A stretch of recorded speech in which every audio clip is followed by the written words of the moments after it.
Pak Ul, kau tahu nggak ini apa? Ya. Ada pernah kulihat di pembahasan kulit kelamin.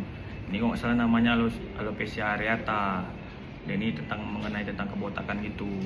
Tapi di sini tuh beda-beda ya. Ini ada yang botaknya Iya. cuma sekitar berapa, sekitaran sini. Iya. Di sini Ada dia. Ya, jadi alopecia areata itu dia ada beda-beda tempat, bisa beda-beda tempat. Nah, kalau di kepala bisa di bagian temporal, di bagian kanan kiri ini. Jadi banyaklah jenisnya, bahkan bisa juga di beda lain tempat seperti kayak di alis dan lain-lainnya. kalau yang di alis sampai alis tuh namanya universal ya. Iya. Terus sampai botak semua ya kan. Jadi apakah itu alopecia areata? Jadi alopecia areata ini penyakit autoimun yang diperantarai oleh sel limfosit. Itu yang menyebabkan peradangan pada folikel rambut yang membuat dan mengakibatkan gambaran klinis kehilangan rambut yang secara tiba-tiba dengan membentuk seperti pola sirkular atau dia seperti lingkaran atau bulat yang membuat kehilangan rambut ini bersifat kronis dan itu terus sering berulang.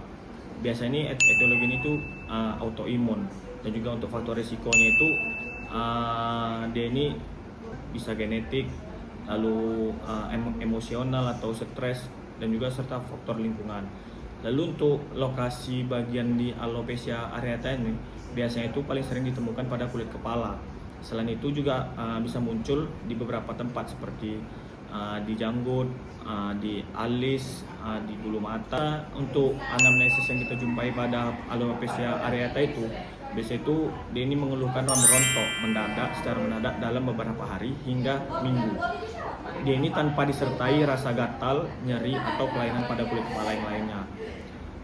Lalu kerontokan pada alopecia areata ini dia itu terjadi di area tertentu tadi seperti di kulit kepala, janggut, alis. Biasanya alopecia areata ini kan dia itu autoimun. Dia itu seperti vitiligo, diabetes, dan juga yang sering ditemukan itu. Lalu juga dia ini memiliki biasanya itu riwayat stres emosional. Lalu untuk pemeriksaan yang kita jumpai ketika kita melihat orang yang terkena alopecia areata ini, dia itu seperti lesi tunggal maupun multiple yang berupa kebotakan. Jadi mungkin itulah yang dijumpai pada pemeriksaan fisik alopecia areata. Jadi alopecia areata ini ada diagnosa bandingnya. Yang pertama itu ada tinea capitis. Jadi tinea capitis ini perbedaannya itu sering disertai adanya sisik atau scaling namanya. Kemudian ada juga inflamasi. Kemudian ada juga untuk diagnosa bandingnya ini yaitu trichotillomania, yaitu adanya gangguan seperti suka menarik-narik rambut sehingga terjadilah kebotakan ini. Kemudian untuk pengobatan alopecia areata ini ada yang dibagi menjadi dua, ada yang non farmakologi dan ada yang farmakologi. Jadi yang non farmakologi itu apa? Yang pertama itu bisa menggunakan serum rambut. Kemudian untuk yang farmakologi kita bisa menggunakan yaitu krim triamcinolone acetonit 5-10 mg itu untuk di area kepala, 3-5 mg itu untuk di area alis.